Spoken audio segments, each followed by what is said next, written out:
To go deeper into our episodes, please visit the show notes in your podcast app. Or, to get a fuller unedited experience, go find this episode on spotlightonpodcast.com. There, the notes are packed with links to resources that give you more about the people and topics explored here.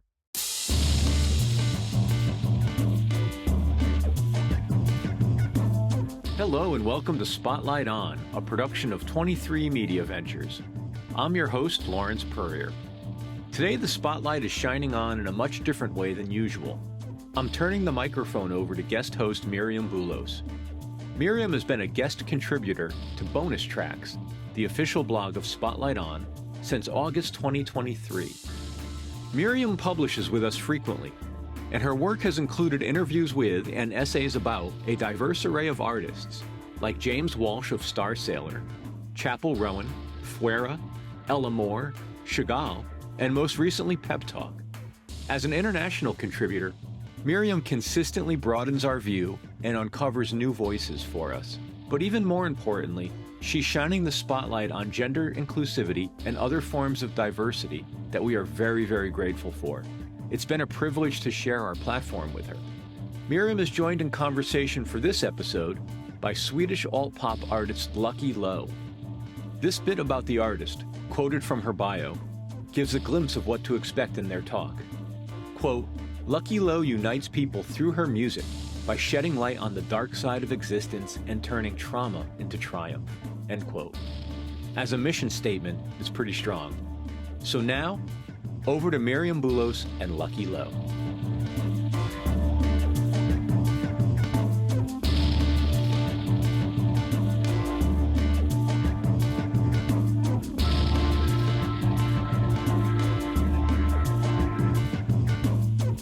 Today, I'd love to dive a little deeper into the body of work, into the album, not specifically into one song. And Sure.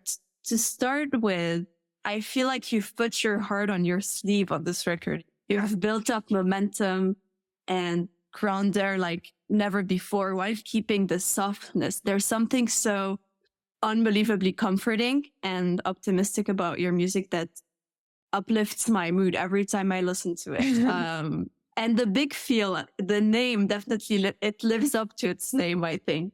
Can you share more about the inspiration behind this album's name and the overall atmosphere you aim to create in the beginning? I'm going to try to explain it as best as I can. But yeah, the big feel started actually with the title. So I don't remember where I got the idea, but I write down my ideas. I have a diary where I write everything down. And this title popped into my head. And then I thought, that's a good title of an album. And I'd like to make that. So that was during the tour, when I was touring with the first album, Super Carry.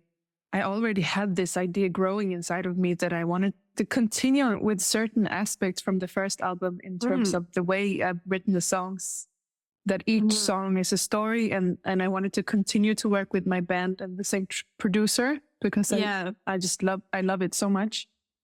So I had like the safe space from the beginning. I made a mood board for the album. Okay. I really like making mood boards. How I make mood boards is usually, it's like a sonic mood board. It's not necessarily pictures. I started with the title, The Big Feel, and I knew I wanted to have an album that was exploring dynamics more than the first album in terms of like to have some songs that were like really big with strings and horns, and then some songs that were just quite acoustic, focusing on the banjo more. And then I wanted to have like this kind of warm, kind of modern retro sound with a little flirty wink to the 80s.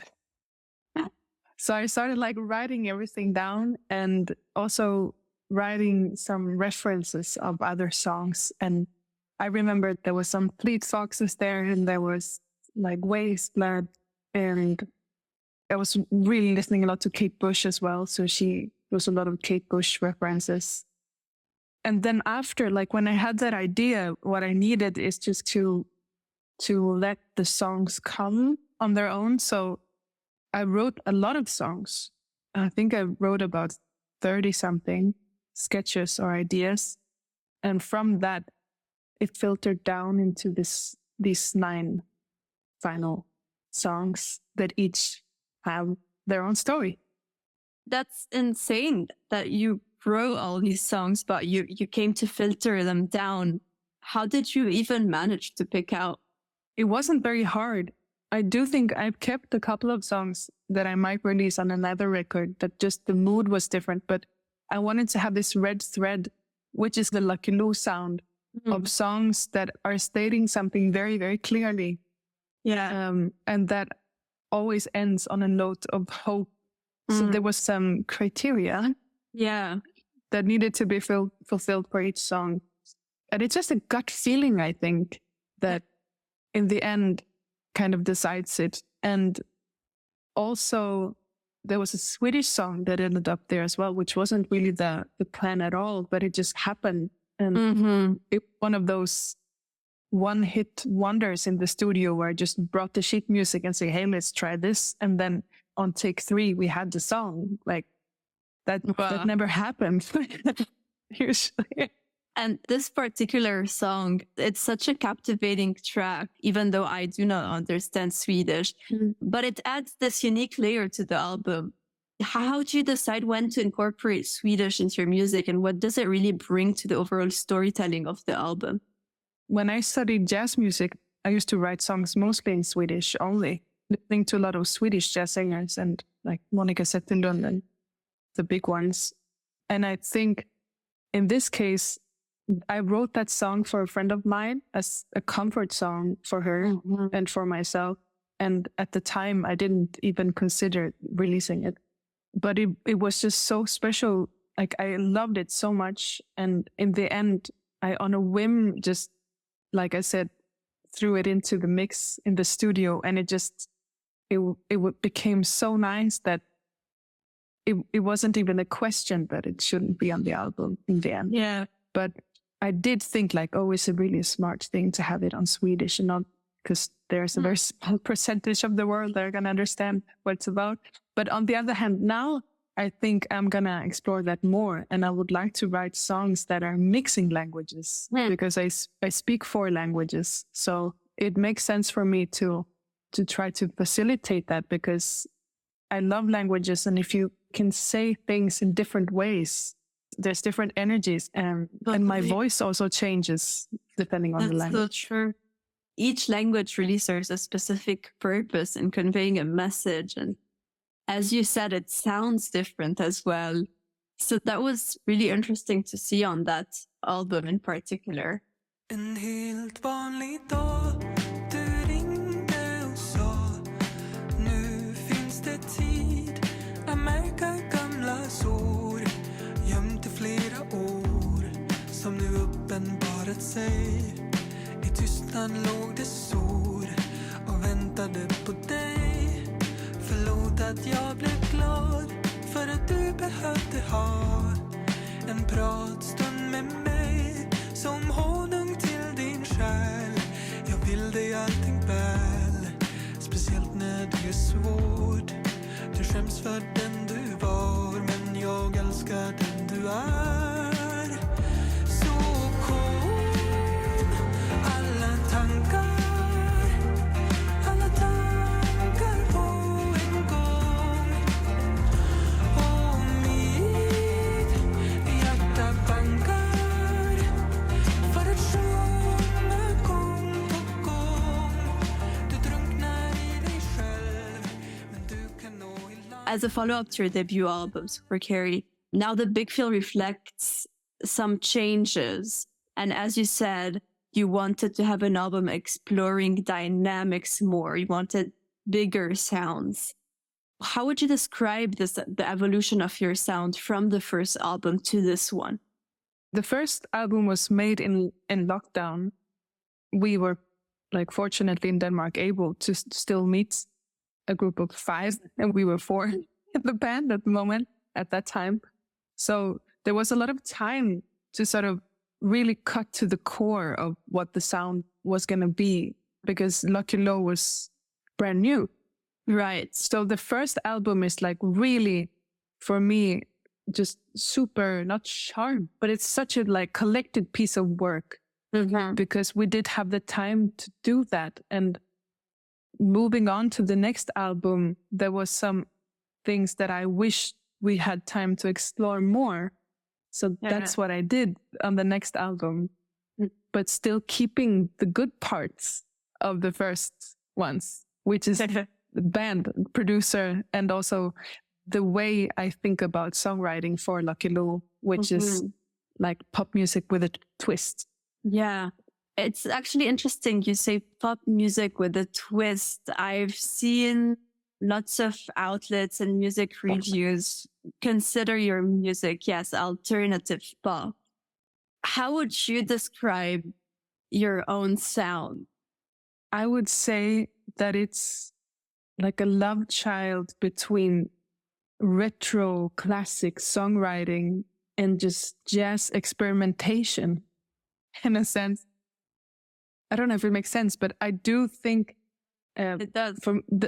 I just saw an interview with Mitski, for example, and she said that for her it starts with the melody, and that the melody you should be able to sing the melody by itself.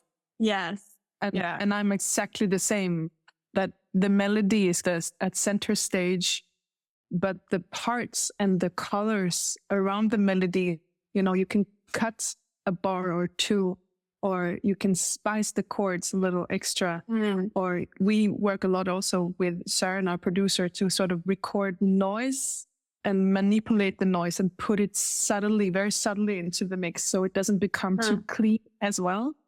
It has all of these kind of aspects to it that takes it away from traditional songwriting, but it still feels safe. A lot of people could listen to it. Yeah, it's not super provocative in that sense, but it has some surprises in it.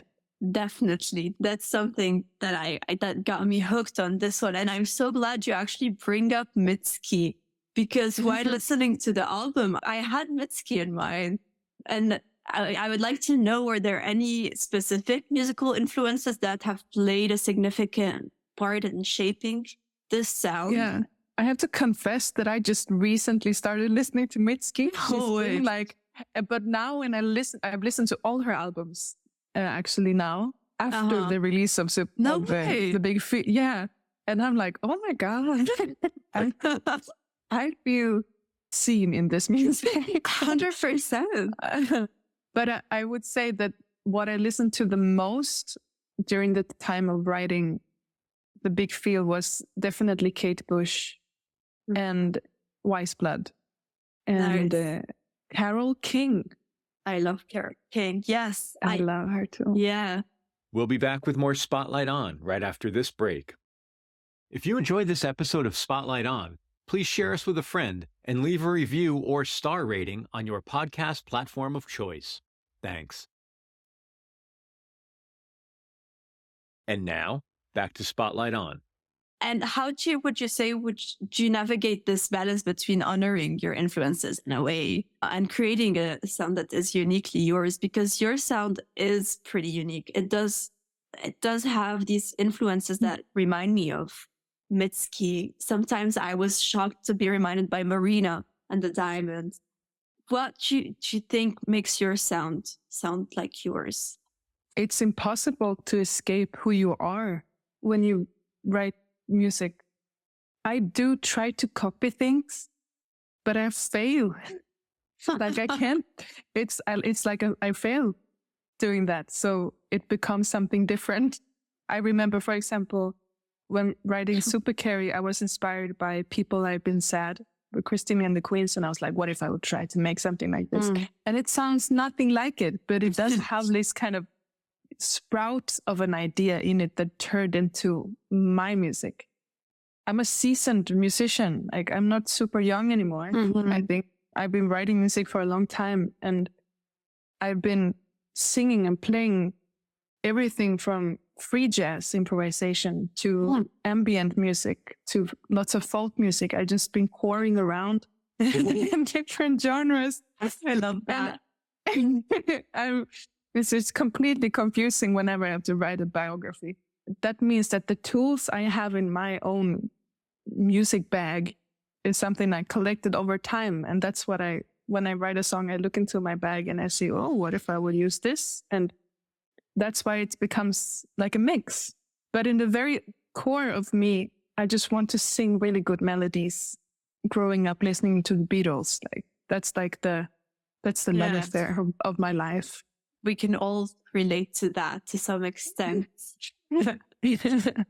Melody is at the core, even though when I listen to your music, what's one of the things that really do strike me are the lyrics and the themes that you bring up and that you touch upon. And on this one, there are great loves, deep sorrows. There's a lot of introspection, reflection. And many of the album's tracks, actually, as you said, are stories, but they do touch on the personal. And I was wondering, how do you personally connect with the subjects or stories you address in your lyrics? How do you draw from your own experiences when writing? Yeah, I think in some capacity or another, it needs to draw from my own life. And then it draws on my imagination also. But the big field is part of the theme was also to like explore the extremities of emotion and coming like kind of dive into the corners as well. Like the big field, the song itself was really difficult to write the lyrics. It took me a while to first kind of understand what it was about. And most of my songs starts with the sprout of an idea for a topic. And then sometimes it comes like through the eyes of a woman. I was on my bike and I got this melody through the eyes of a woman. So that was the topic says itself. I should write a song about through the eyes of a woman. But the big field that came out of a conversation with the parents of my friend who passed away. And we were having dinner and we were drinking lots of wine. And we had this very moving moment where they told me that they missed having someone they could cheer on in music. So they asked me, like, can we give some of the time we would give to our daughter and give that to you? Because we miss having that in our life. And that was when it clicked for me that I was like, oh my God, the song is about what happens to all the space and time that a person leaves behind. And also the guilt of like feeling that maybe you'll forget the person you lost because you are giving that time to someone else. But in a sense, I wanted to see like, no, it's a way of honoring them actually. So that's it was like a puzzle. So that's when the last pieces came together. And that's when I was able to finish the lyrics. Do you consider the big feel an homage to them? Yeah, they're also dedicated on the album, on the physical release to the family and to my friend Maya as well. But it's kind of like a sister song to Sunrise Sunset, which was the opening song of the first album. Also the opening song of the new album. They belong together. That's really interesting. I wouldn't have made the connection though. The album, there's a lot of ballads and there's a lot of stripped back, softer tracks, which emphasize a lot the lyrics, but they also emphasize your voice a lot. But there's other more uplifting songs, such as Hey, Let's Go, or even the playful Peak Valley with its funk guitar moments.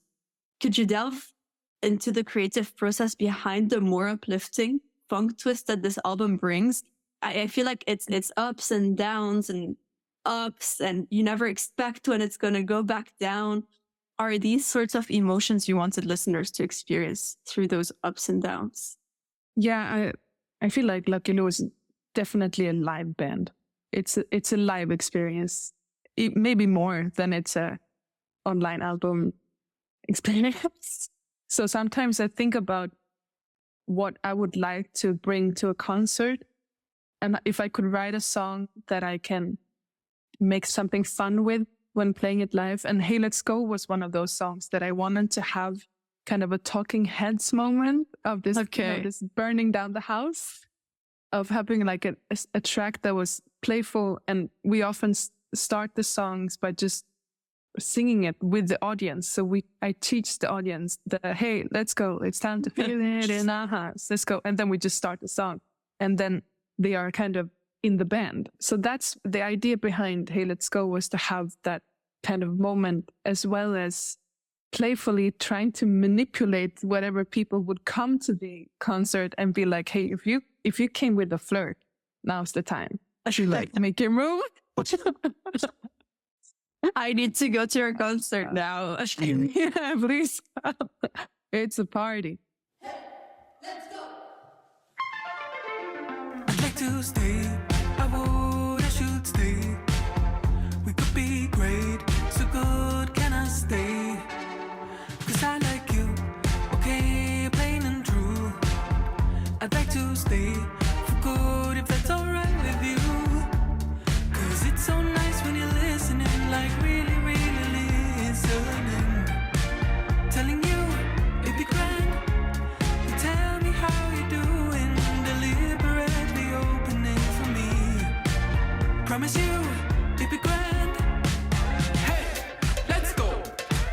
It's time to feel it in our hearts. Let's go. I'd like to stay, I would, I should stay. We could be great, so good, can I stay? I like you, okay, plain and true. I'd like to stay for good, if that's alright with you. I know that I should hesitate, but And then, of course, it needed to have a big horn section. Yes. Because Talking Heads, obviously, you Yeah. need to have that kind of high life vibe. While Yeah. Peak Valley is very sonically much more simple, much more open, and it has this kind of whangbing, almost Thai guitar thing, which is the sound of Mess, my guitarist. That's how he sounds. Like, it's a very simple song in a sense. It's very repetitive, and it just have this kind of 2-5-1 jazz chord structure. Yeah. And I wrote it on this synthesizer I use all the time, which is the Juno 106. And I wanted it to have like lots of space, so we Yeah. could make a feature for Mess and make it like very smooth but cool. And then also to challenge myself to sing this octave thing. Valley. Yeah, I wrote that song like just a couple of days before we went to the studio. I could barely play it by myself, but then I taught it to the band, and it's very immediate as well. How did you make that octave go out? Yeah, so we made the high octave this very like airy, and the lower more valley, like more body-ish. Yeah. We recorded those separately. And then I almost panicked a bit when I had to sing it live. And I've almost learned it. I think it's difficult. It's very difficult. And I'm dancing at the same time. But for me, that song is kind of the Lucky Lou original vibey thing, in a way, like connected to Super Carry in the way sonically it's working. Just very simple, but still has a lot of twists and some small modulational moments that are just like delicious. even if I blush to say it, I am sure to live this life with you.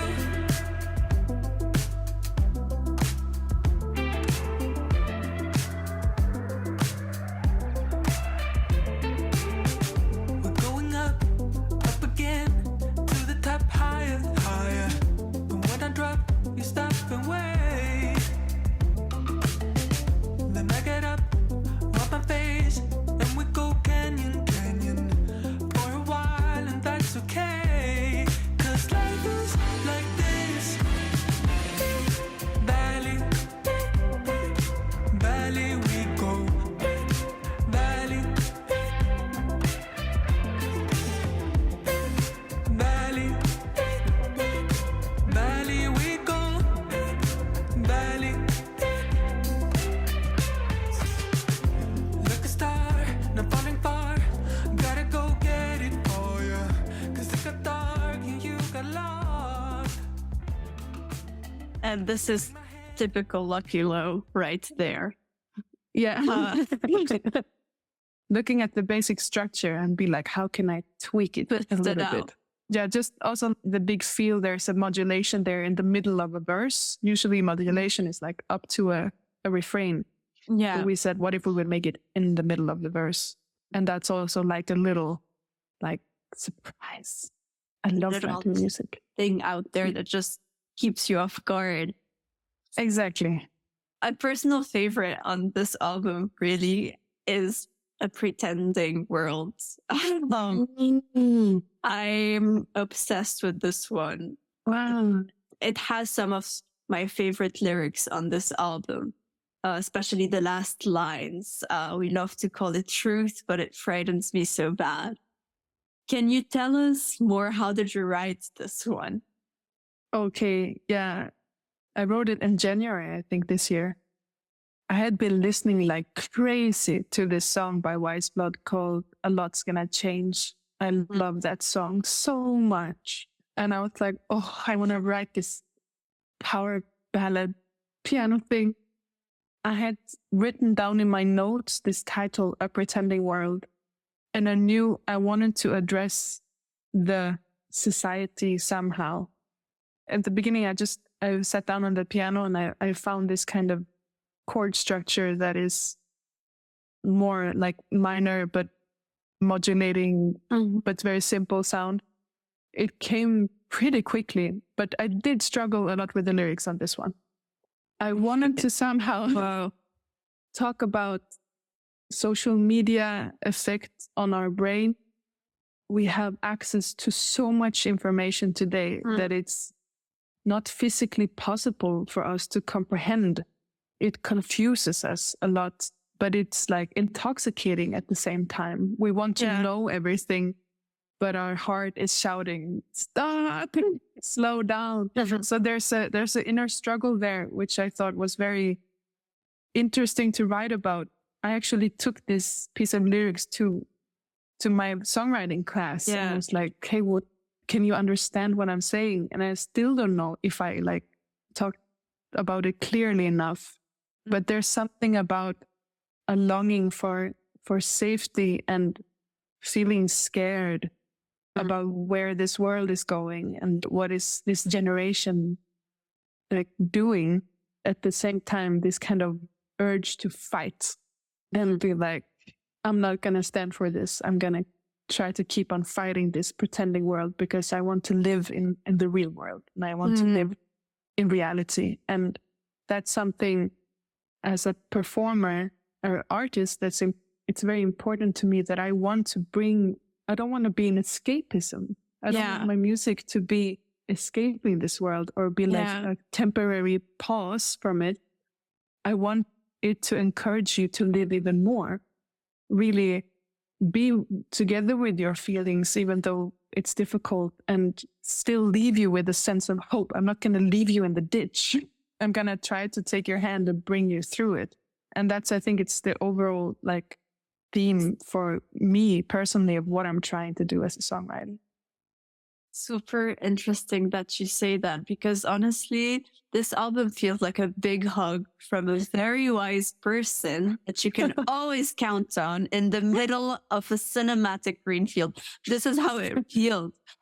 And to follow up on A Pretending World, well, I first listened to this song when I was on the metro rushing to work, and I was like, wait a minute. It just was a moment of realization, seeing everyone on their phones when we're all going for the same thing every day, every freaking day, with inner struggles that we don't really talk about. What are we pretending? Is it only a pretending world? Are we actually living? I had all these existential questions come up while listening to it, but also with a pinch of hope by the end of it. I just wanted to share that as well. Wow, but I just want to say thank you so much for being here today. This was such a wholesome conversation. Well, thank you so much. First of all, I could talk about this for an hour more, at least.